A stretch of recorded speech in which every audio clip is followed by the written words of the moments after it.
And I think there we are. Right, we're on the air. Okay, so we a bit later than planned, and a little bit longer than we anticipated, but at last we are here.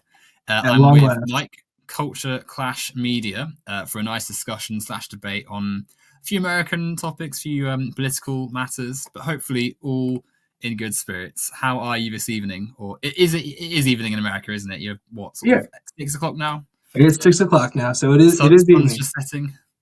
Yeah, doing fantastic, man. How about yourself? I'm very well, thank you. We've had some fantastic weather in the UK.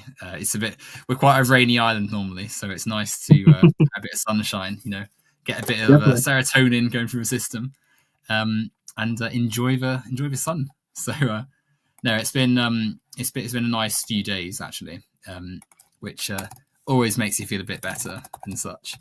But no, it's nice. So I wanted to today, because I think I should say I'm quite a political person. A bit of time online sometimes, just looking through the various happenings of the world, looking across the internet and things like that to try and get a gauge of what's going on in the world. And so little conversations like this are quite important, because for us, much as it's important to look at the big sources and look at the direct actors involved and such, it's also good to just see what average people like yourself and myself, people just in society who are there living in the real world, are thinking and feeling about the ways that society is moving. And so I wanted to ask, just on the front, given how much America dominates the news, even in the UK and pretty much in every country, how have you found the last few months? Where are you sort of coming at current events at, or from rather? It's interesting, right? So it's not going exactly how I would hope it would go, but it's not necessarily the worst thing in the world either, right? So with obviously American politics, Donald Trump dominates the news media, right? Everyone's talking about Trump and that whole deal. And, I think the big thing with what's going on is the tariffs, right? That's what's in everyone's mind. That's what everyone's thinking about. Tariffs here, tariffs there, tariffs everywhere, right? I don't love what Trump has done with the tariffs, right? Because, there is absolutely no reason to tariff every single country in the world the way that he did, and then obviously back off from it. I agree with tariffs in certain cases, right? Like, I think tariffing China is a genius idea. That's fantastic. Because China, it doesn't play fair, right? But just a little, preface to myself, right? I consider myself a mostly centrist-y, not quite libertarian leaning, but kind of libertarian leaning person. I say that because libertarianism has some interesting tenets to it, but also, can actually be done in real life, because a lot of it goes on, free trade, freedom of movement, this, that, and the other, which that's all great if everyone is equal and everyone plays fair, but that's not how the world works. Everyone isn't equal and everyone doesn't play fair, right? There are countries that are richer, there are countries that are poor, and there are countries like China that steal from everyone. So, so back to that point, right, on tariffs, I think it's a great idea to tariff China because of the fact that they steal everyone's IP constantly, the fact that they undercut everyone, and that they don't play fair, right? But I also think it's really stupid to tariff everyone else in the world unless you actually have a good reason, right? Because tariffs, I think, are used more as a punishment than they are as, a tool. In that, I think that, tariffs are something that you use to bludgeon someone, right? Like, one would think that a president who's trying to bring America back on top or bring the West back on top, right, would want to do it with like a fine scalpel precision, right? Instead of just kind of beating someone over the head with a rock. Well, indeed, right? I mean, I think that touches on it on quite an interesting angle, that punishment angle, that vindictiveness, the sort of vitriol that has really sort of poured into quite a lot of the just the opening few months of the second Trump administration. Obviously people who are watching on the channel will know that I'm quite a left-wing person. So there's going to be naturally some distaste anyway for the Trump administration. But for me, I think the way that the country is basically being led not so much as a like you say, like a scalpel, fine-tuned philosophical position, mm-hmm. but more like an impulsive. Well, we've said this and we've done this, so we're gonna go full steam ahead and then change, sort of every hink and chicane in the course of a direction. Mm-hmm. It to me speaks to a wider problem with the economy. Now, I'm of course talking about the sort of wider structure of capitalism and the wider mm-hmm. issues of the free market and the way that it's sort of shaped the world today, and how even though we ideally should be cooperating, we're sort of in various battles and discourses and disagreements with various different nations and countries because of the competing economic goals, because of the market forces. Mm-hmm. Like China is an interesting example, I think, because obviously, whilst it is a country that is centralized in the sense that there's a total, one party mm-hmm. Economic doctrine, it's also many companies with special economic zones and Western corporations also using mm-hmm. said services, and Chinese services funding many operations around the globe.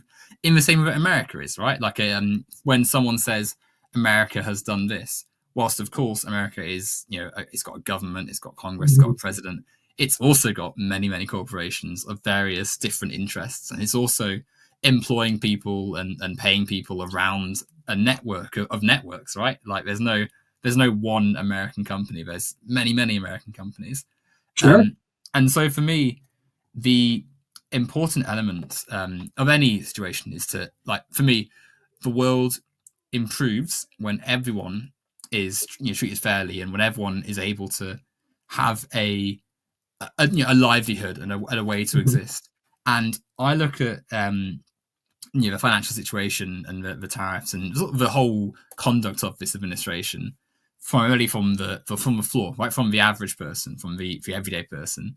And these tariffs are frustrating, obviously, for the economist and for corporations, but always these costs end up being placed on the everyday person who goes to the shops and sees that suddenly prices have skyrocketed for various daily consumables and things like that. Who goes to work and realizes that just getting to work is going to cost more because the cost of petrol's gone up. You call it oil in America, don't you? It's not petrol for you. It's oil and gas. No, exactly right. And so for me, this isn't just an issue with. Well, I should rephrase that. It's 100% an issue with this administration, and one of the main critiques, I think, is that the way Republicans and people of that quite right-wing doctrine have sort of managed economies has been overwhelmingly quite bad for the everyday person. But it's also an issue of the wider economy, because it's not as though things were paradise under Joe Biden and suddenly Trump's come in and everything's fallen apart, right? Like it's a continuous decline from various successive administrations. And so pragmatically, of course, we've got to react to the here and now. But for me, the longer term vision for me is moving away from just everyone in for themselves, try and make your country the best, try and put America first, or in my case Britain first, or whatever, and try and work towards a global, a genuine global community, and a genuine global organization of resources. If that makes sense. I'll let you speak. So no, you're fine. You're fine.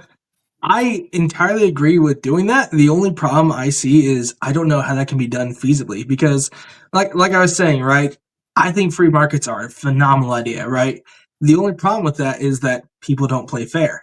I mean, how would you, and I mean, obviously this isn't something necessarily that you have to answer, but just how would someone convince all the nations of the world to work together towards one goal when, we've got different cultures, different ideologies, different governments, and so on and so forth, right? I mean, China's got their pseudo-communist government. The Middle East is mostly, fundamental religious governments and whatnot. Then we've got our capitalist governments, in the West, and you just gotta ask the question of how does someone bridge the gap between those ideologies to have people work towards something, right? Because, like I said, I think free markets are phenomenal on paper.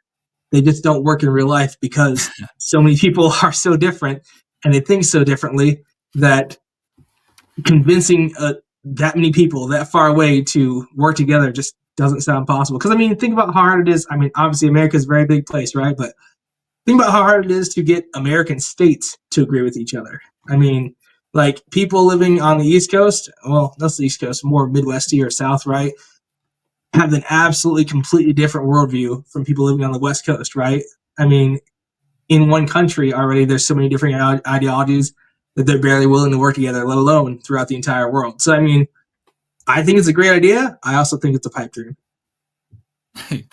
I mean, I think a few things there to touch on. Like, I agree that it isn't as though you'd snap your fingers and suddenly everyone links hands and say, yes, right, it's time to put it all aside, everyone. We're going to solve it all right here and now.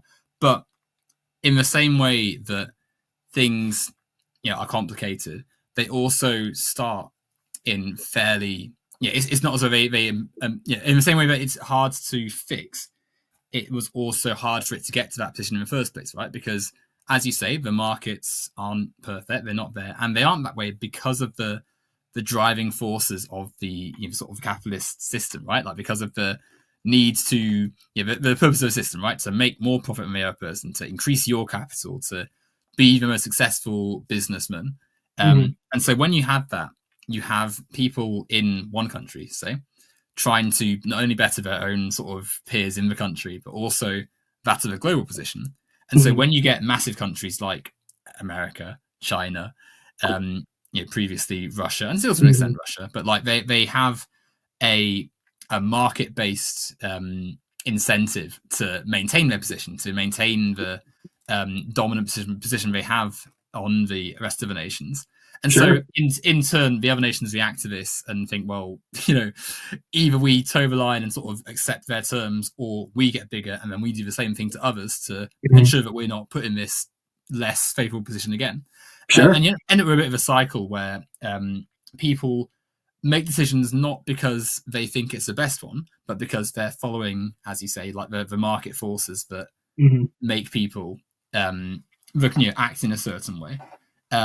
And I think that it's not something that is impossible to fix, because it would take a massive effort.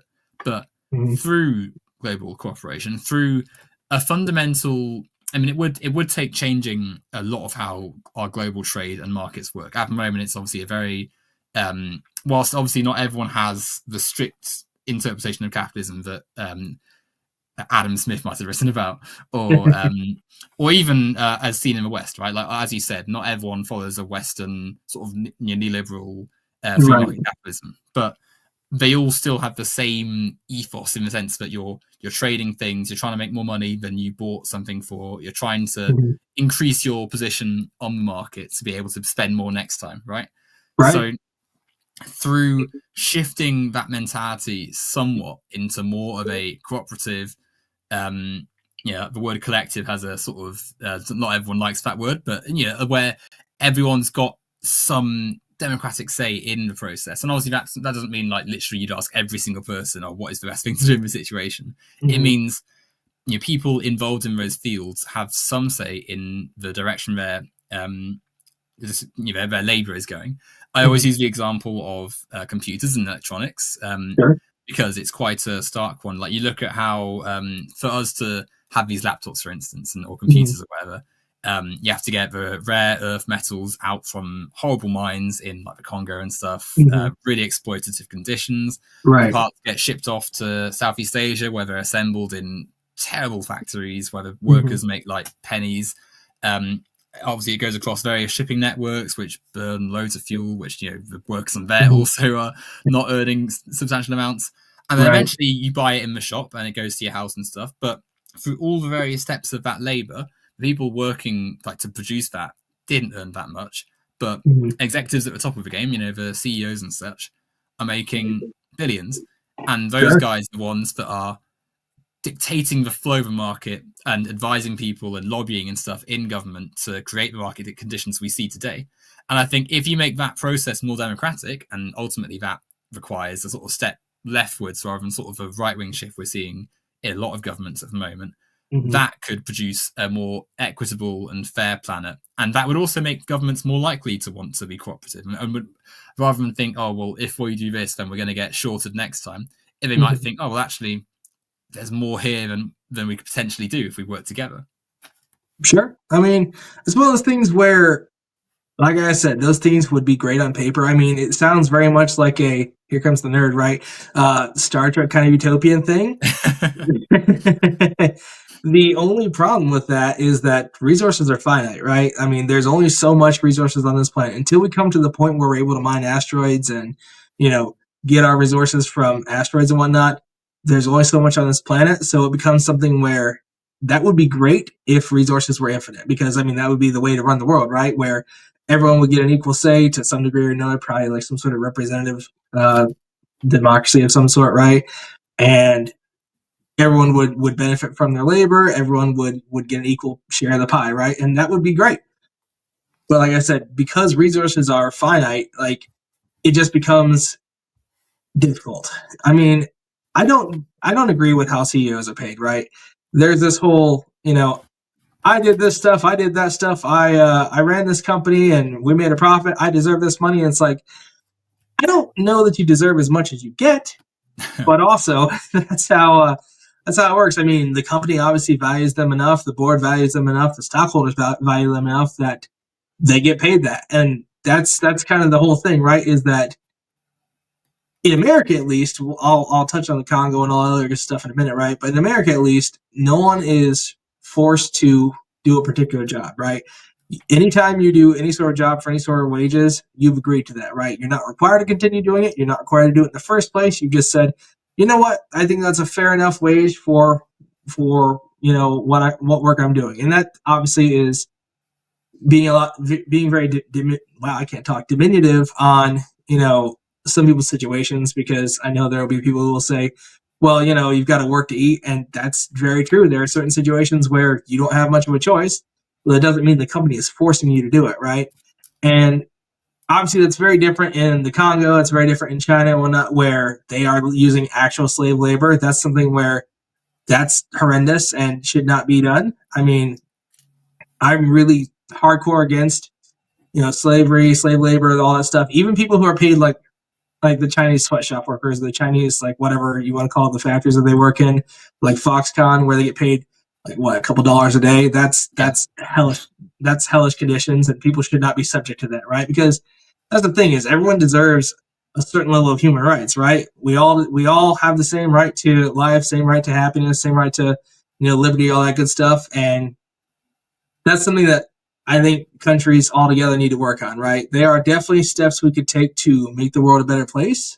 I don't know necessarily, like I said, because of the finiteness of resources, that we could have a proper utopia where everyone has an equal say and everyone, has an equal outcome, because that's just not how the world works, unfortunately. But I think definitely that the world should definitely condemn, countries that are using slave labor, countries that continue to have slaves. Like, there are countries in the Middle East where slavery is common and normal and accepted, and that's evil, right? That's the actual definition of evil, is, these people are literally a commodity to us. Same thing with China, though, because of the way that China works. I mean, the people are basically slaves, and once again, that's essentially the definition of evil, in that these people are commodities, because it's one of those things where China, obviously, with what they're doing to the Uyghur Muslims and so on and so forth, they don't care about humanity, or at least they don't value human life. And that's something where it's kind of interesting that I have not seen many, if any, governments condemning China for their human rights violations. Because I think that would probably be the first step of anything towards any sort of better world, would be just condemning countries that have slavery or use what is essentially indentured servants, right? And have some human rights violations. You would think that, the world, if they wanted to move towards a better place, would say, that's a pretty bad thing. You should probably stop doing that. Well, exactly, right? I think you touched on two really important things there. Like, as you say, countries should be condemning, society should be condemning these nations which do engage in quite blatant human rights abuses. Right. And two, that, we should be, what was it you said? Yeah, like you were quite right? The Congo is not in a good place right now. Right. But I think they both connect to the same reason as to why these places are the way they are. Mm-hmm. And it's unfortunately our sort of web of economic trade, right? Because as you Sure. say, countries don't jump to criticize China for the same reason that countries don't criticize other major exploiters of human rights abuse. So they benefit from the conditions that have been installed there, because a lot of our goods come from factories and places of manufacture from those nations. And so the means of improving this, as well as just being a moral one, is rooted in our sort of material relationships to our produce, and that comes through major sweeping market changes and economic changes. And I think that because this would also then affect the same business people in the UK or the US who like make, if you're Google or Apple and you're getting cheap electronic goods from nations that rely on essentially, or not even just essentially, actual slave labor in many cases, then someone in the economics department says, well, we're not going to make as much profit anymore because we've killed the loophole that let us build a factory in a special economic zone in China, or the warlord that's basically providing us free labor has been arrested and now they're actually having to be paid. Like, even though it's been abstracted by various different, it's geographically it's not in the same place, and as you say, in around, it's obviously there's circumstances which are bad in our countries, but we're very lucky we don't have like widespread slave conditions in the UK or the US. It's still what produces our wealth and our power. I'll come on to the other stuff you said in a minute, because I feel like we're both raising like 4 or 5 points in it's all good, but like we'll sort of segment it almost. So we'll stick to the I'll let you come in about the Congo and stuff. Sure. I mean, and like I was saying earlier, like I'm going to kind of bring it back towards tariffs in that, that's one of those few places where I think it is a good thing to punish those countries, right? Bludgeon them in the head with a stone, right? In that, countries that have these human rights abuses where we've all just said, I want my cheap stuff and I don't care about these people because I've never seen them in my life, never met them in my life. I'm never going to meet them, so they don't matter to me, right? It's like we shouldn't just sit there and say, this is fine because capitalism and whatnot. Because like I said, I'm very much in favor of a utopia if it was possible. It's not, so capitalism is probably the best thing we've got. But that doesn't mean that we need to have the corporatism that we see in America today, right? Where basically the government is in the pocket of all the major corporations and they are at the behest of Google and Amazon and all that right now, right? In that, I think, we really should, as just Western countries in general, wealthy countries should tariff the ever-loving heck out of China, the Congo, wherever, right, that they have this slave labor, to try to disincentivize them from using slave labor. Because, obviously it's not something where you're going to go to war over it. I mean, someone might. That would be one of the few times where I'd say, American interventionism might not be the worst thing if we're actually liberating someone for once. But it's just something where these countries should be punished, because that's the whole thing. And I'm totally skipping ahead to more points, but I'm gonna go a little more anyway. That's fine. It's fine. It's one of those things where that's the entire point of the UN being created, right? Was to address human rights violations and to address world security concerns. And yet, for some godforsaken reason, China has a seat on the UN Security Council, and they're not condemned for their blatant human rights violations, to the point where American companies even thank China for letting them use actual Uyghur Muslim camps, right? Like whenever Disney made the live action Mulan, they received some backlash for this, but they thanked China for letting them use, I cannot pronounce or remember the name that it was, but someplace in China that was a Uyghur Muslim camp, right? Like a concentration camp for the Uyghurs. And it's like, I don't know if you're okay with swearing or not here, but that's like total bullshit, man. That's stupid. So swear all you like. Okay. But no, you're absolutely right. Like it's flagrant how brazenly, obviously flawed a Security Council with China, Russia is also on that council. It's not, it's obviously when the council was formed, you've got the aftermath of World War II. There's only so many nations that are, firstly, big enough powers, but then secondly, not fought on the side of the Allies to have it, right? But I think you said a second ago, you've got a corporatist society in America where, as you say, massive corporations are overwhelmingly powerful, basically have the money to shut down any competition and also buy their way into government. But right. I would enhance this analysis further by saying that the forces of capitalism produce the corporatism that we're sort of seeing, right? Because ultimately, your Jeff Bezos and people like him are capitalists who have seen the way society is and seen the advantages that they have because of their wealth, and then naturally use said wealth and power to influence government, right? Because like if you are a billionaire and you want to maintain your billions, you are going to vehemently oppose any bill or any politician that moves towards more equity and more equality and more wealth tax and things like that, right? Like, so when it comes time to review tax regulations, economic incentivizations, all that, the labor laws, all that stuff, you're going to always fall on the side of things that maintain your wealth and let you make more money. And that's sort of, even in a best case scenario where every capitalist is, everyone's got a chance and stuff, eventually those with more money are going to take decisions, even if they're not outwardly malicious ones. They're going to take ones that benefit themselves. They're going to see, well, I stand to gain something by putting my resources here. And over time, that makes it worse. Now, I'm not saying that, of course, society isn't as black and white as that, like Mr. Monopoly, evil, buy up all the properties and kill off everyone else and stuff. But it's not far from that. Well, exactly, right. Like the more right wing society goes, and the more sort of we have a system like this, the further and further away from the utopia vision, because like ultimately, for you imagine being like a serf or a peasant in 1500 or whatever, like in feudal whatever, some European nation, Britain, right?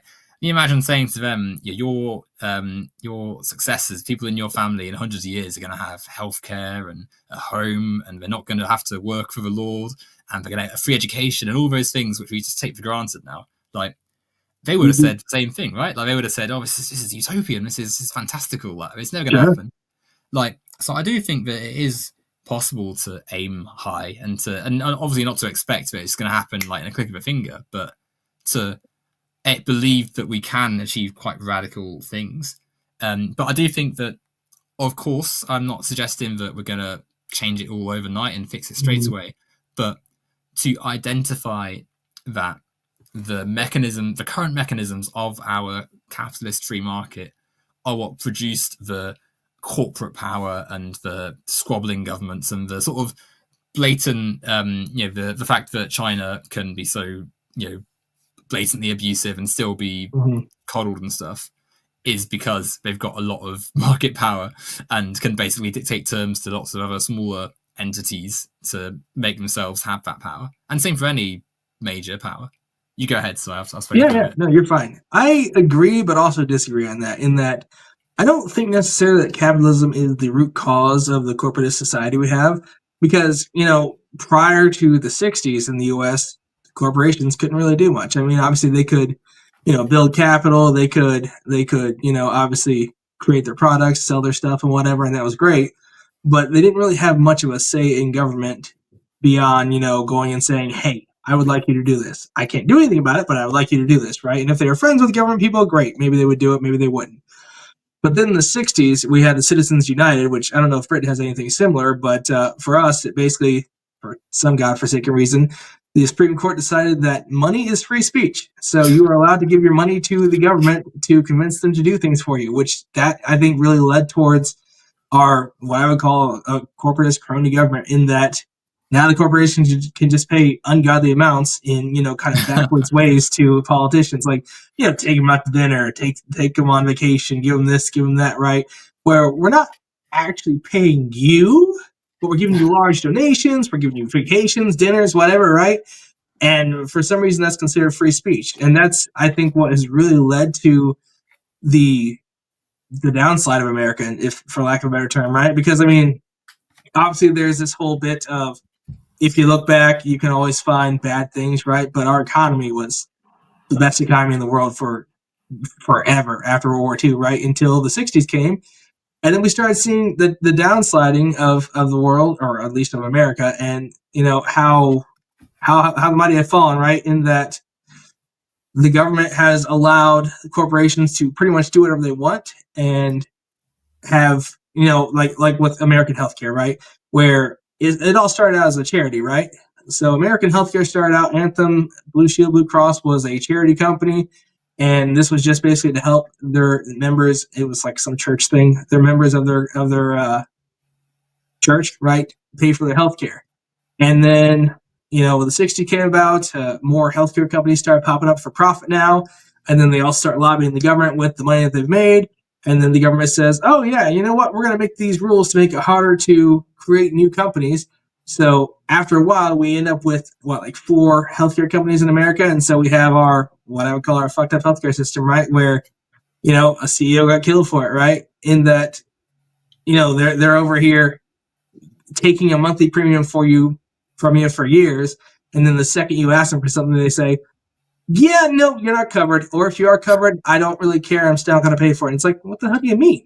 And that's I think, where we kind of come, right? I don't think capitalism is the core cause. I think it's human nature, for lack of a better term, right? Because I think Americans have gotten too comfortable with our government. We trust our government a little bit too much to be selfless and do what's right and do only good, right? And we forget that politicians are humans too, and they have human nature.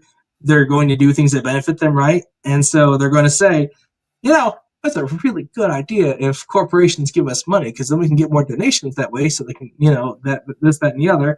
And we come to the society we have today, where everything can be bought one way or another. Well, indeed, right? Like, again, lots that I agreed with, actually. I completely agree that you've got a big turning point in America when with Citizens United, but then also Reagan years, a complete raft of deregulation and just nakedly, as you say, pro corporation, pro big spending, big power, and of the slow sort of decline of what was once quite a, as you say, post World War II, America comes out in a very, boom years, right? Like, and so you're absolutely right in that they are big turning points and that there is a clear distinction between the two. But where I would disagree, I think, because when we're saying corporatism and capitalism, we're essentially, I think we're both in agreement about the issue, right?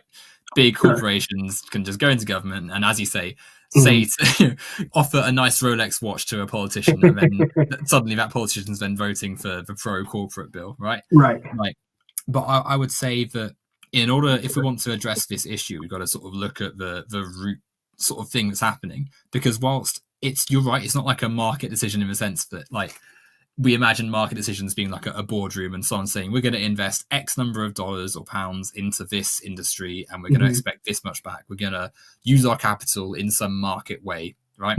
But in a sense, this is still what's happening here, right? The board have said, we're going to invest this money into politicians and legislators and various members of the government, and they're going to liberate our ability to spend money here, or they're going to annul some tax we were previously paying, or they're going to do something that's going to benefit them in a non-direct way. So when when a bill is passed in government, you're absolutely right. It's an example of corporate corruption, an example of government being bought, but it's still enabled by the conditions of the capitalist structure around that.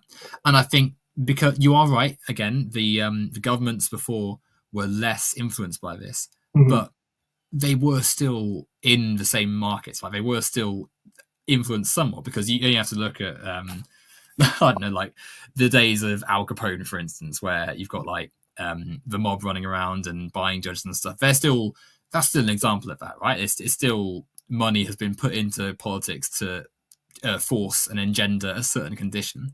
But in times of more right-wing law and more instability and crisis, and that's not just in America, that's across the globe, right? In times of crisis, it's easier for said forces to be more prevalent. And you look at now where you've got essentially, as you say, like oligarchy almost, pretty much in many circumstances. And that's not just the US, like the UK has got that issue as well. Like we might not be on the I always think we're like a few steps behind, like in terms of some of the stuff that goes on in the US. It's even like with your even like political rallies and stuff. Like we never used to have the big rallies where you've got the politician in front of like the crowd and there's the bleachers and people holding up placards and stuff.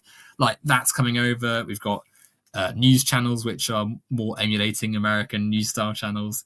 Like there's no. Like a lot of people in Britain like to think that Britain's some oasis and America's like the backwater and stuff, but it's all various shades of the same thing, right? Right. In a market economy, there's always going to be those in a capitalist economy, there's always going to be those forces which influence things, and it's tight regulation that keeps it from going too far. I'm happy to. I'll fully admit now that there's not, I'm not expecting again to instantly tell everyone straight away, oh, we've got to change right this second and it's just going to click our things and all come into place. But I think recognizing that the further we sort of step away from the free market path that we're on, and the more, even just returning to how things were somewhat in previous generations where there was tighter control on just the way the market works, and where there are more assurances that the average person could do things in society, would make things like if it's tricky always, because obviously these are also things that the market have influenced, because like there's it's an all-encompassing thing, right? But healthcare, education, housing, transportation, like these aren't things which have to be pipe dreams. They can be things that a government could provide for all its citizens, right? Yeah, I mean, I would agree very, very much, especially in America, that it would be super easy for the government to provide those for people. The reason why they're not provided for people is, once again, the government.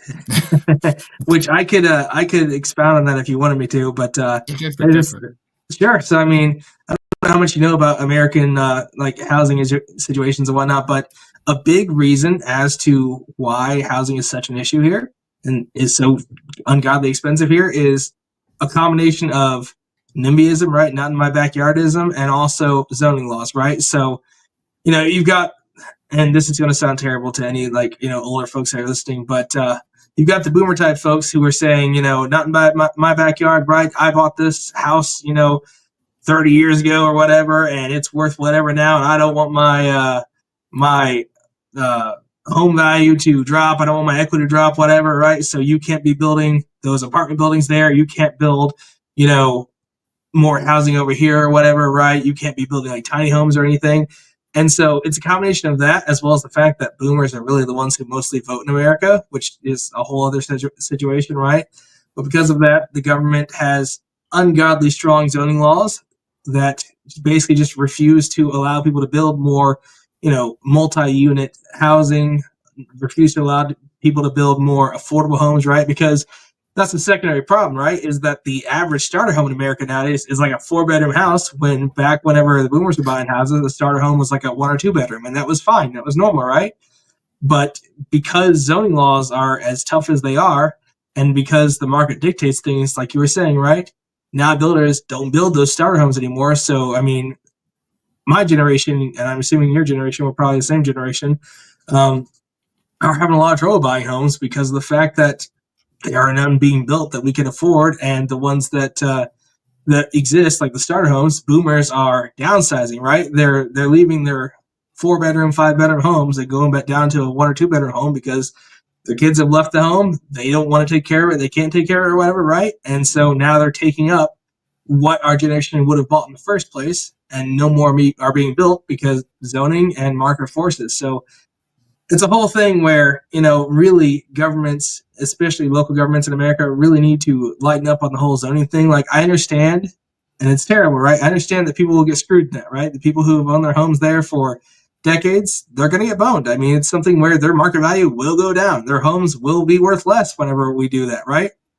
But also, is it better? Here's the real question, right? Is it better that we allow them to keep their market value in their homes and keep them happy? Or is it better that we allow the next generation to start a home or buy a home, start a family, that whole deal, right? Like that becomes the real question of what's more important here, keeping your boomers happy or getting the country to continue to, move forward and have more children, right? Well, exactly. You hit the nail on the head there, right? Like ultimately, it's it's quite a straightforward question, right? Like the long-term sustainability of people is more important than people who've had a whole life still being like as wealthy as they can possibly be.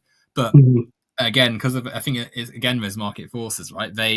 Those people who are, as you say, sort of clinging to the past and clinging to the maximum value of their property they can possibly have, they're doing so because that's what they've been raised on. That's what the market is. That's what has basically dictated life in the West for decades now. And so the combination of those things that you just said and the wider everything sold at a profit, food prices going up, rent going up and stuff, the fact that housing as well, because in Britain we have a similar situation. It's the idea that I'm going to be getting my degree and just buying a house is ludicrous. It's not going to happen. And that's unless you're coming from wealth or you're very, very lucky with the career you have. Like it's just going to be the case for lots of people, right? Like it's not a thing that's unique. Like, you often hear people saying, "Oh, well, if you just save up and if you just stop making silly choices and just save your money, then you're gonna be able to afford it." And it's laughable to anyone who's been in that situation because I agree entirely. That is total horseshit. But it speaks to a wider issue with the sort of organization of our society, that despite the fact that there are things that could be done to ease, because no one's saying that it's like, again, no one's expecting that you're going to just click your fingers and everyone's going to have a dream mansion. Like it's not GTA, right? No one's going to be just like instantly getting rich quick. But at the same time, there's enough space and especially enough actual stuff that's been built as well, that in an economy that was a bit more organized and a bit more put in the hands of structure rather than sort of private developers and private landlords and stuff, you could have it so that students and people who young professionals and people who were just getting into the the sort of adult world had options that were A, affordable, and B, realistic and stepping stones and such to be able to live in, and it not being costing an arm and a leg. But that competes with the capitalist ideal of anything and everything being a business venture. Someone who has said, well, I want to make money off the land, I'm going to put my house here, you're going to pay me money to live in it. And rather than it just being like, because you can imagine a scenario where it's like, if it's one house, then I can see why. I can see. I might not agree. My hardline left-wingism might be still going there, but I can. I'm a pragmatist. I can see why someone might see that.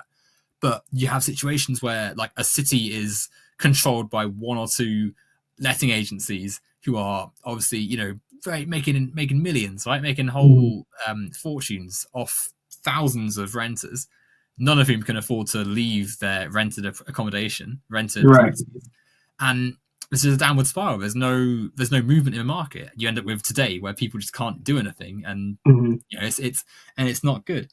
And ultimately, it stems from the same. I must sound like I'm repeating myself, but it's the same. Those same capitalist ideals of make a profit, like the free and unfettered pursuit of capital. Essentially, is what has transformed what should be in the modern world quite a straightforward thing. Like you imagine like a Sim City, you have X number of people, you need X number of homes. How can we fit everyone in? How can we make sure people have got enough room to move around? How can we help families get the space they need to nurture their kids and stuff? And turn it into how can 5 or 6 corporations basically buy up all the land and property and make it so that no one can get a foothold in the housing market. Sure. I mean, that's one thing where I agree and disagree at the same time, right? I agree entirely with what the problem is, and I agree entirely in that, what you're talking about with the with the letting agencies in the UK controlling, like one or two companies controlling the entire city, that is absolutely terrible. What I think I disagree on is the actual cause, right? So first off, let's talk about kind of what type of economies the UK and America are, right?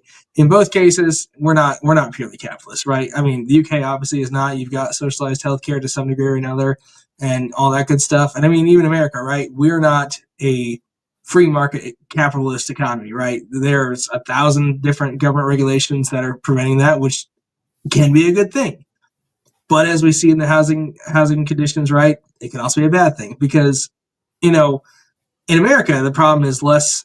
It's kind of half and half, right? I mean, obviously BlackRock is buying up all these single family homes and investing in this and expecting people to rent it from them, and then we've got all these property management agencies that are buying all these homes or managing it for landlords, and obviously that's stupid, right?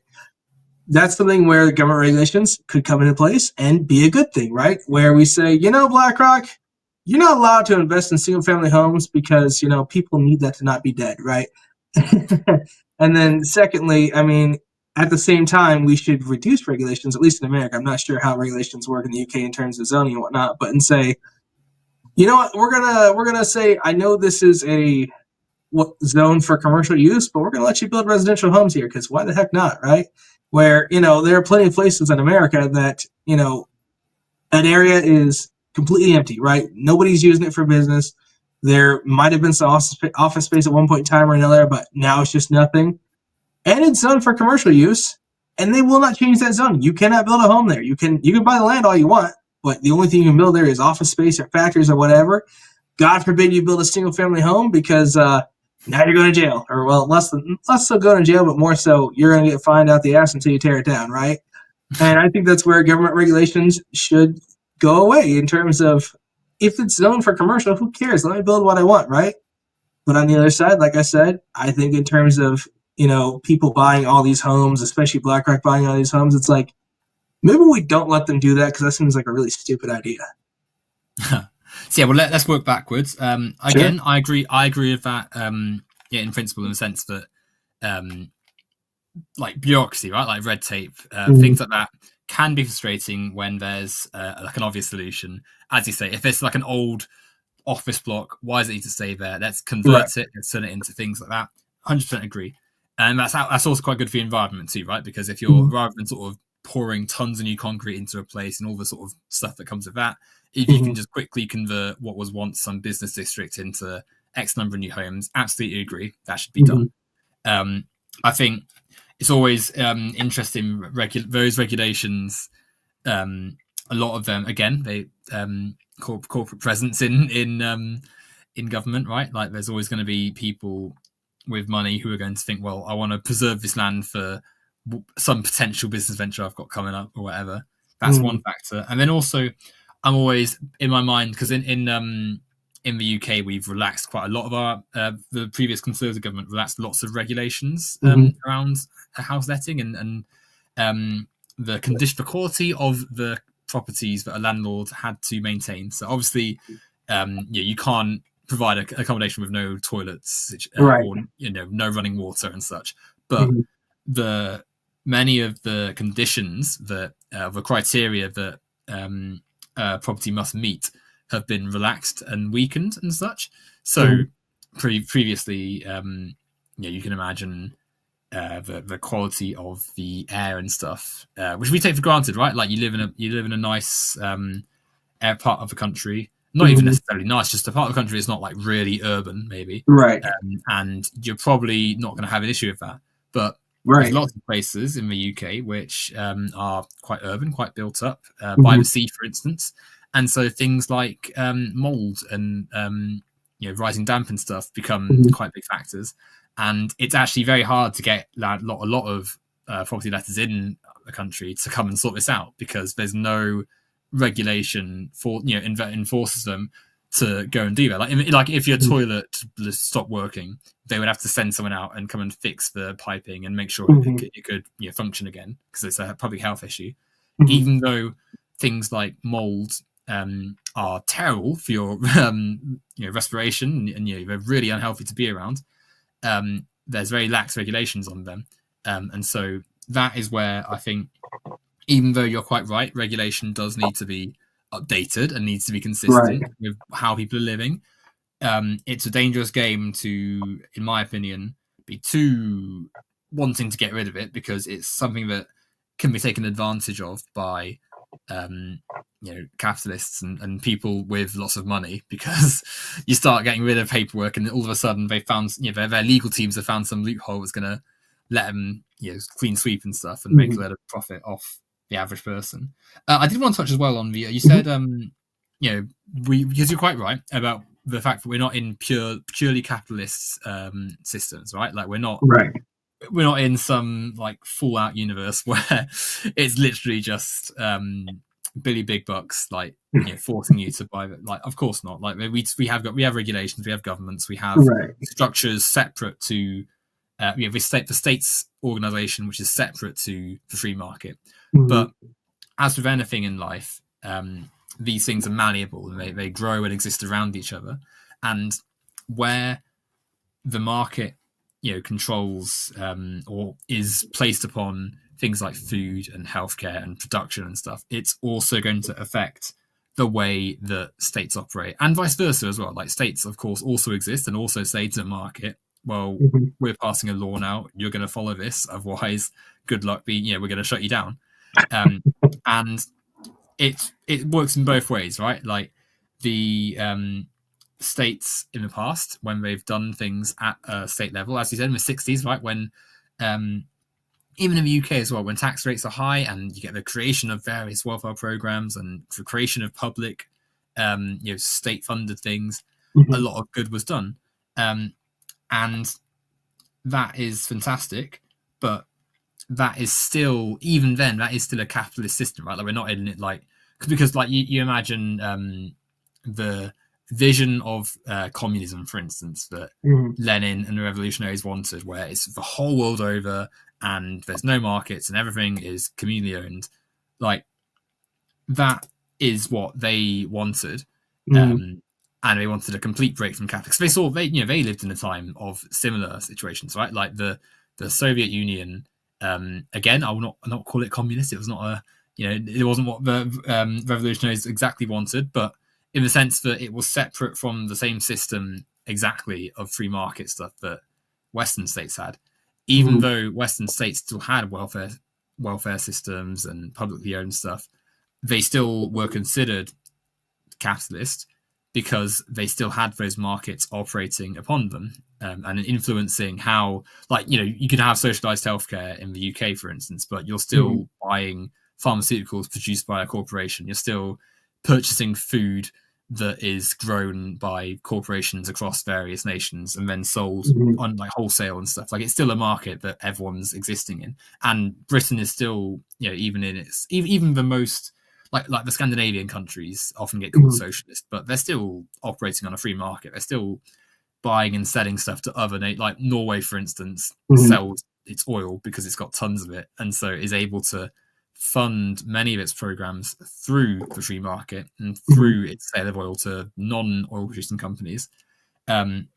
So when I said that they're capitalist nations, that wasn't me trying to claim that like the government have basically been put in a box somewhere and it's all just like Nike and Adidas and McDonald's and stuff running it. Like it's more just to say that we are still living amongst the conditions of the market and they interact with each other. What I would say is that increasingly we're seeing, like, whilst the state does exist still, because of, as you said, the increasing corporate control of various state apparatus, we're seeing less of the government in the traditional sense of a group of people managing society's aspects democratically, and increasingly it being used as just a vessel for corporations to do as they see fit.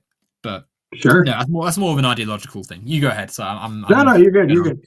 Just something where I'd say let's kind of explore that that point you made, right?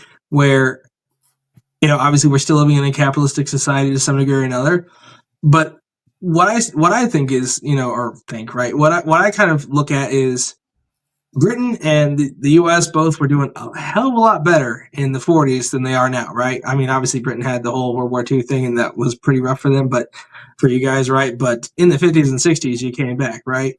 So the question becomes, what changed, right? Because obviously we're all living in what appears to me to be, I don't know if you agree, but what appears to me to be a declining society, right? The West feels like it's falling. I mean, I don't know if it's ever going to fully fall, but it feels like life is kind of shit for everyone, right? And, if we're the same kind of capitalists we were back then, the question becomes what changed. What I'm kind of leaning towards is that, or leading towards, I should say, is that we're not the same kind of capitalists that we were then, right? Like I said, in the 60s, the U.S. had the Citizens United, which really ushered in more corporate control.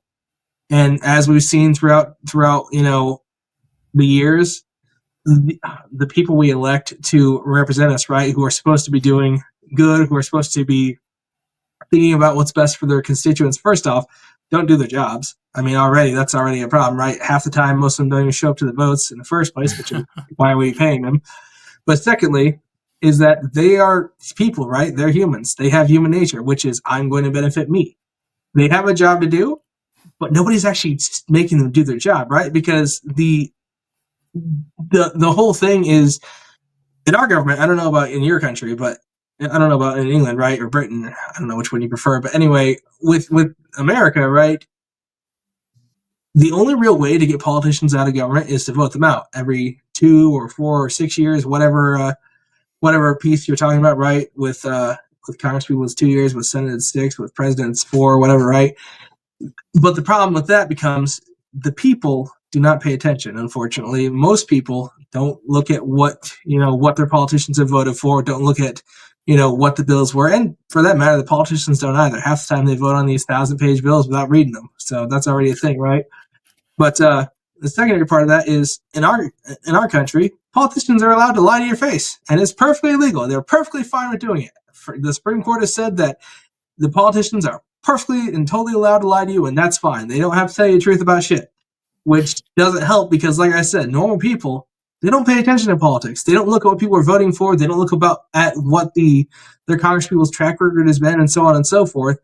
So I think a lot of it is, first off, career politicians who are there to line their own pockets, who don't want to do work, who don't want to do their job. They just want to make as much money as possible, which is why we see so much insider trading in Congress and whatnot, which is a whole other can of worms, right? Secondly, the allowance of corporate interests to essentially pay off politicians and buy government, which has made us much more of a crony corporate society, in that I wouldn't even say we're capitalists anymore, because small business, which was the entire lifeblood of America, is almost non-existent at this point. I mean, you can still do it to some degree, but not nearly to the degree that it was in the 60s or 50s or whatever, right? In that you can't go down the street, down Main Street or High Street or whichever street you want to go down, right, and see all these businesses that are, mom and pop businesses where these people are, making their claim in life, trying to make money. Like, that doesn't happen anymore. Like, you got Walmart, you got Target, you got the chain restaurants. They've all just kind of absorbed everyone, especially after COVID, when essentially the government just paid rich corporations to take over everything, right? They killed all the small businesses and didn't really help them with anything. Corporations were allowed to pretty much do what they wanted, and they were the ones who were able to weather the storm, right? It's the same thing with the fact that corporations lobby hard for things that are essentially anti-competitive, like, and this is going to sound terrible to a leftist, but it's okay. Like, they lobby hard for higher minimum wage, which, the reason that they do that isn't because they're nice people. It's not because they think that they should have to pay their employees more, right? They don't care about their employees. They say they want that because the small businesses, they can't do that, right? They can't handle a $15 or $20 minimum wage, right? They don't make that kind of money. But these established corporations that have been around for 100 plus years, they're doing just fine. They will be okay if they have to pay these people $15 an hour, right? And it's a whole thing, right? In that, I kind of lost my train of thought. So I'll stop there. Well, I'll touch on that one first then. Yeah, go for it. Obviously, it's important to say that some corporations, the corporations that you are quite right, they have made a business decision and they've realised that the ones that will go for higher minimum wage know that they can afford it, their competitors can't, or they'll get some positive PR from it because they'll get reported positively, or they know that, and the ones they know that they're able to afford the they've made a business decision, right? Like they've not done it out of the goodness of their heart.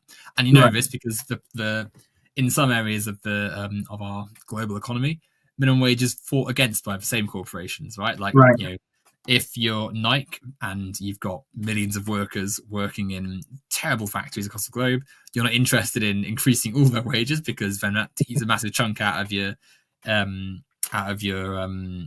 global revenue. Similarly, they will still make their advert campaign saying we want everyone united and equal and stuff because that sells well in Western nations that have that have a different social existence at a different point, right? I agree. That obviously still points to a wider issue that workers who need a wage increase desperately because there's not been when there's inflation, when there's a sort of stagnating economy and such, if your money is buying less than what it did last year, then pretty soon you're making choices between food, rent, electricity and such. Like the overriding problem shouldn't, because I feel like you're quite right, that analysis is correct, but it's then used in a bad faith way to be like, oh well, we shouldn't increase minimum wage ever. We should just let work for what you've got and stuff. The argument then should be, why are people needing a wage increase? Which then leads to why is so many elements of our society unaffordable? Why is it impossible to?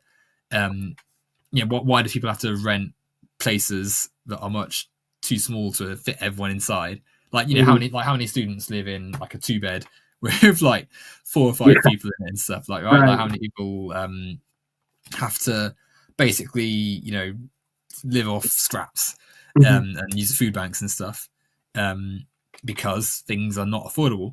And so minimum wage is brought in part because if people are given free rein to pay workers what they want, they'll pay them the lowest they can.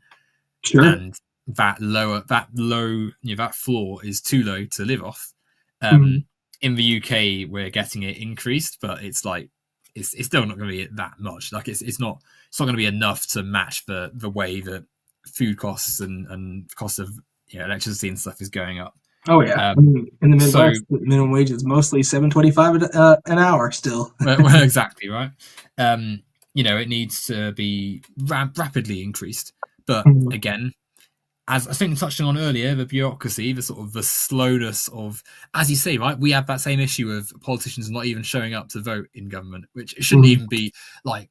You'd think as like even imagine like either of us just saying to our job, I'm not coming in today, just going to stay at home, and then expecting to keep our job, taxpayer funded job, it's outrageous. But if you introduce that bill,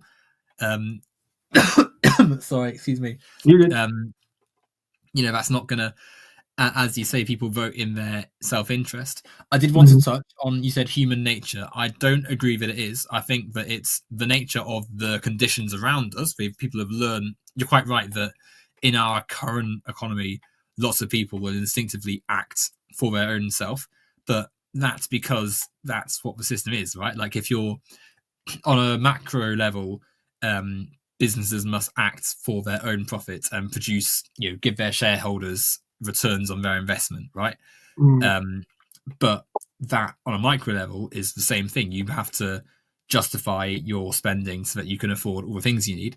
And so whilst of course it is greedy politicians, it's also a greed that's been cultivated by the system around them. In the same way, are you a fan of sports? Oh yeah, sure.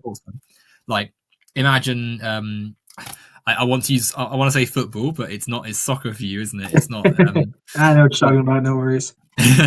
So let's say, in fact, let's use a baseball analogy. Let's say the best batsman hits the ball like no matter how fast you're throwing that ball, they just smack it for a home run each time. You then learn that this batsman's too good to bowl fast balls at, so you start bowling slower balls.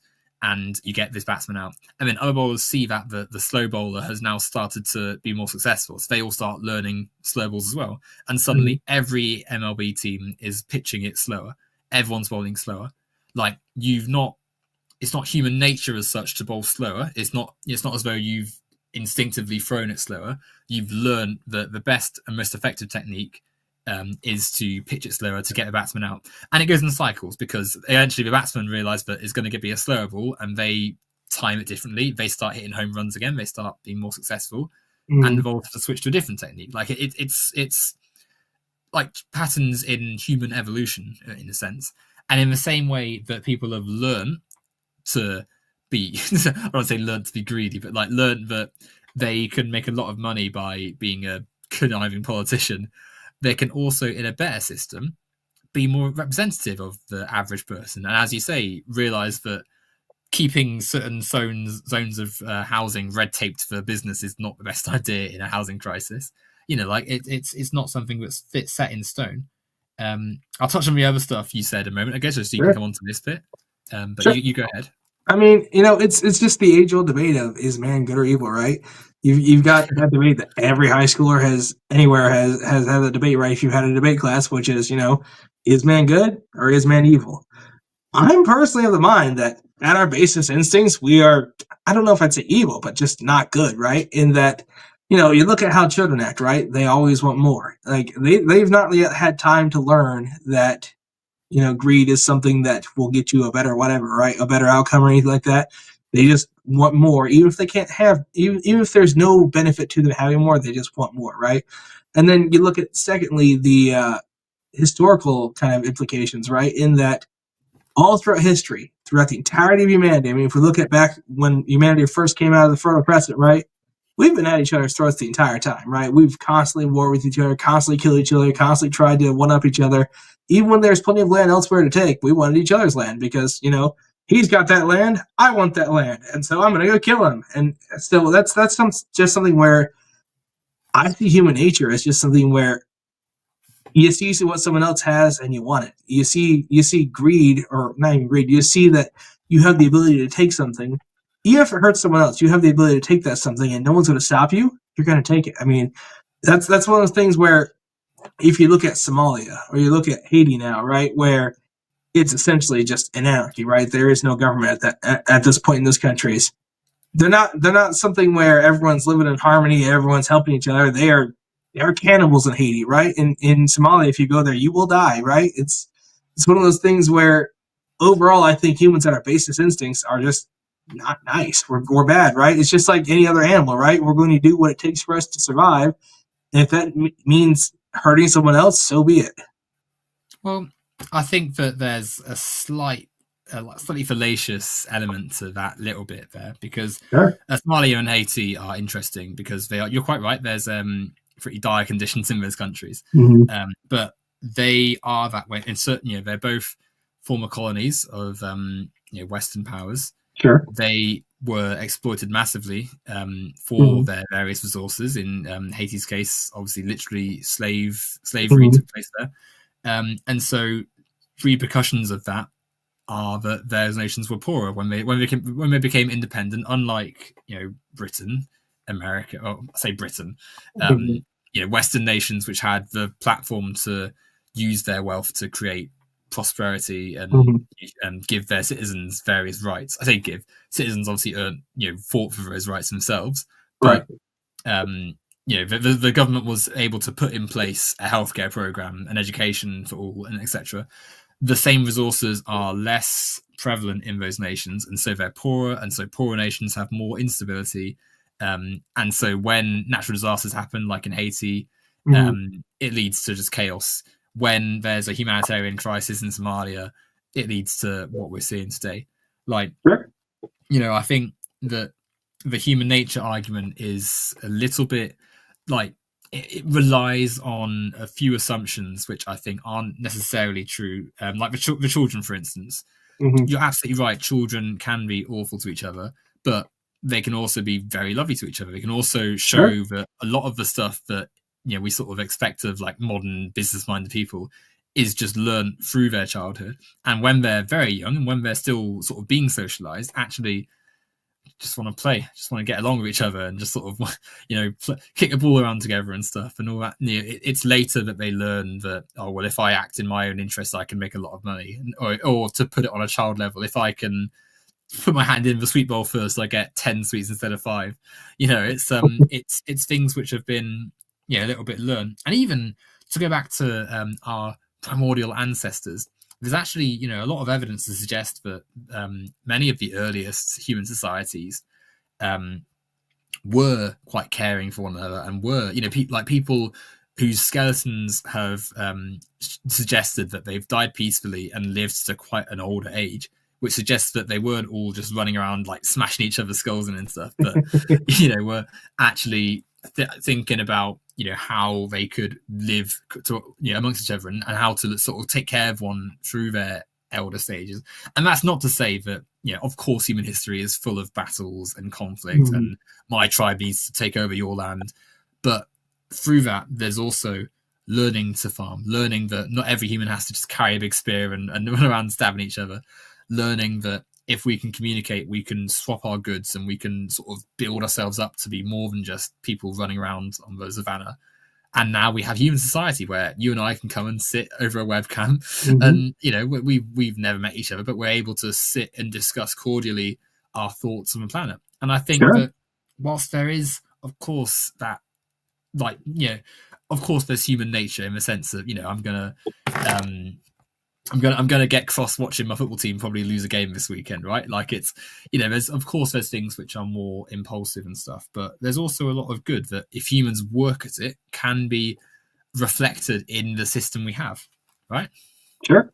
I mean, and I don't disagree on pretty much anything you said there. The only thing I'd say is that when we talk about human nature, we talk in a very large generalization, right? We're trying to generalize 8 billion people and say this is how humans behave, and it's like, obviously, on an individual level, people behave differently, right? There are definitely going to be people who are more loving, who are more willing to work together and whatnot, right? I mean, it just comes to the levels of conscientiousness, the levels of agreeableness and whatnot, and on the other side, the levels of the dark triad, right? Narcissism, psychopathology, all that good stuff, right? Where those people are obviously going to be less good people, right?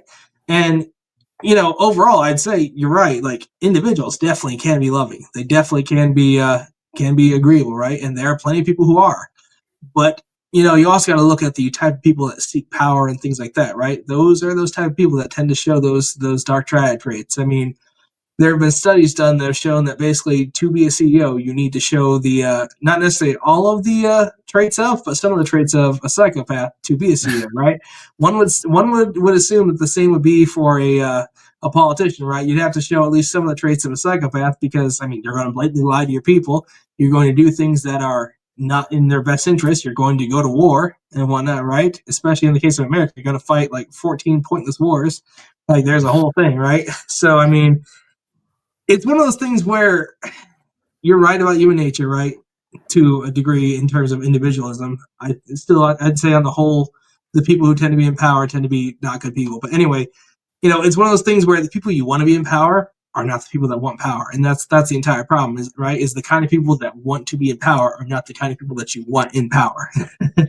Yeah, no, exactly right. Like, it's, as you say, there's the sort of person that looks at the state of government and says, yes, that's the environment for me, probably isn't the sort of person you'd want there.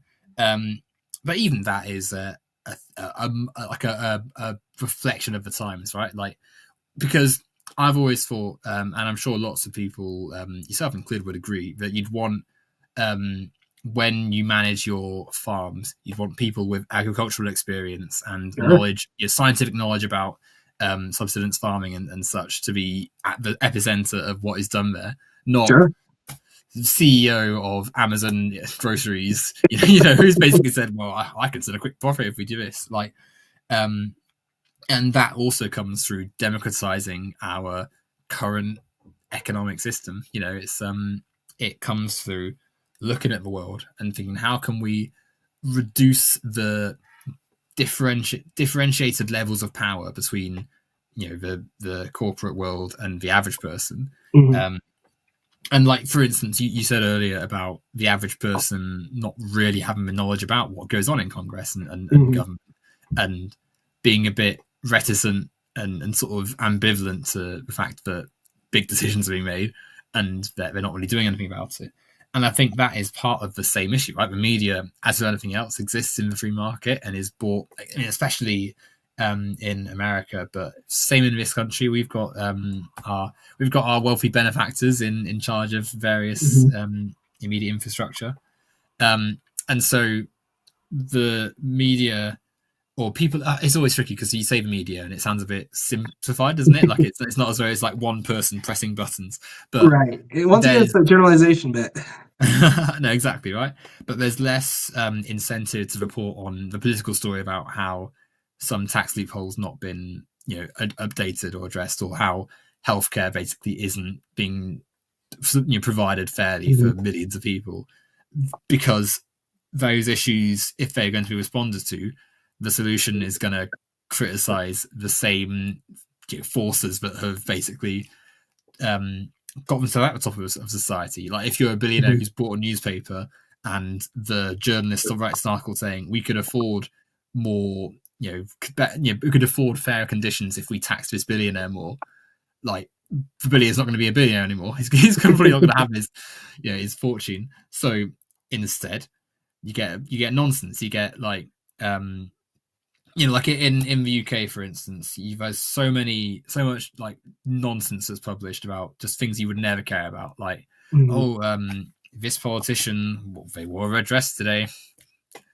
Great, like why is that more important than like a major, like the housing crisis or the healthcare situation? Like it's not. There's an obvious dissonance between what is reported a lot of the time, or even just like trivial things too. Like, I would never dismiss things like music and film and stuff. They're very, very important. Right. I love them. I could talk. We could easily have this debate about like anything to do with film and TV, right? But I'd be on the same side as you. Trust me, the arts are super important. Exactly right. But is the winner of the best Academy, the Academy Award for Best Picture, more important than like a million people going hungry in the evening? Like, there's a lack of what's the word? Prioritization in the media, but it's an intentional one, because if they were to truly focus and analyze what society's problems are, a lot of them would point the finger at the vast wealth inequality and the corrupt and brazenly broken way that politics operates. Sure. And to link that all back together, I think it's a case of and my left wing roots will shine through here, but it's looking at the material conditions, looking at the fact that allowing just endless unfettered marketization of various industries has led to this undemocratic society, and addressing it at the root cause, and almost being not being afraid to veer off what a lot of people have said is sort of the way humans operate. For like, so we've got a lot of history in this system, right, of markets, and of I pay this, I get that, you pay this, and you pay more, then you get more of it. Like, we need to sort of almost be willing to break away from some of that in the immediate future to try and improve things. I will say that we may have to do a part 2 of this, because I've just looked at the time and we're now technically into the next day in the UK. So feel free to respond to this, but we'll try and aim towards a terminus. Sure, fair enough. The only thing I'll say is you're not wrong about the media for the most part. The only thing that I would disagree with is the fact that the media is looking at what like my brain's dying. Sorry. It's the part where the media is looking at these world issues and saying, if we talk about this, then we have to talk about wealth inequality and this, that, and the other, right? It's less of that, I think, and more of just the media is trying to make money, right? And especially with our technical world, right? We've got the ability to see what people click basically immediately, right? We have that instant gratification. So the media is going to push whatever they think is going to make you click. And with algorithms, obviously, it's things that make you angry and stupid things that people want to look at because, whatever, right? It's entertaining. So I think that's why we get all this bit about, here's what this celebrity wore, this day, or here's the Academy Awards, instead of worrying about, hunger and homelessness and all this and that and the other, right? And the other part of it is also that and this is going to sound terrible, but people in the West absolutely do not care about what people on the other side of the world are doing, right? I mean, yes, there's hunger in Africa, there's hunger in other countries, right? And that's an important thing to think about. But also, it's one of those things where it's out of sight, out of mind. Like, people in the West don't think about it, they don't notice it, they don't care about it. And so the media's not going to report on it because like 5 people will read the story. Whereas if they report on, Kate Upton's dress color, you got 50,000 people that'll click on it. So obviously it's one of the things where the market is dictating what they're reporting on. I mean, they're going to try to piss you off and they're going to tell you stupid things to keep you entertained. It's one of those bread and circuses type deals. Yeah, it's tricky, isn't it? Like as you say, for market, we look at what's profitable. More people click on, I don't know, the latest soccer news. I'm saying soccer, even though it's football. My Americanism has infected you. But yeah, like you're quite right. It's market forces. It's cultivated though, and I do think as well people, because the other thing as well is that people are, of course, we live in very privileged. Contextually, the West is a better place to live because we have more rights and we have more, like wealth. We can buy more with our money than the same, the wages that people in the global South are spending themselves. But we're still, we're not. It's not as though we're like millionaires living in luxury, right? Like we're still working day to day. We're still having to contend with, where's the next bill going to come from? How are we going to afford the apartment or whatever for the next year? Like, and so because of that, it takes extra. We're already committing quite a lot of our own lives to our lives, and so it takes efforts to read about the rest of the world. And that sounds really like, oh, it's so hard. Like, but but it is, right? Like if you're to go out of your way to read about, it's sometimes quite harrowing, like things in the rest of the world, does take a toll. And even if it's just a bit of time, it's hard. When you've got lots of other stuff going on, it can just naturally sort of fall a bit by the wayside.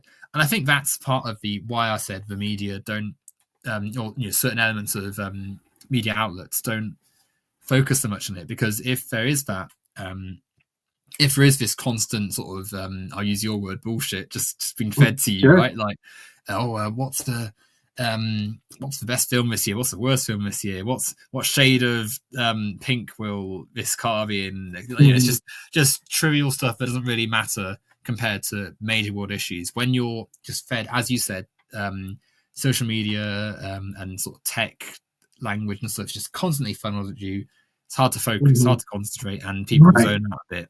And I feel like that is part of the reason why people tune out to, as you say, the stories of the crisis in Yemen or Middle East, or obviously Yemen is the Middle East, like in if the Israel-Palestine situation, so South Sudan, Somalia, Ethiopia, like any of these, there's so many going on in the world, right? And even at home, like the food bank usage in the UK is as high as it's ever been.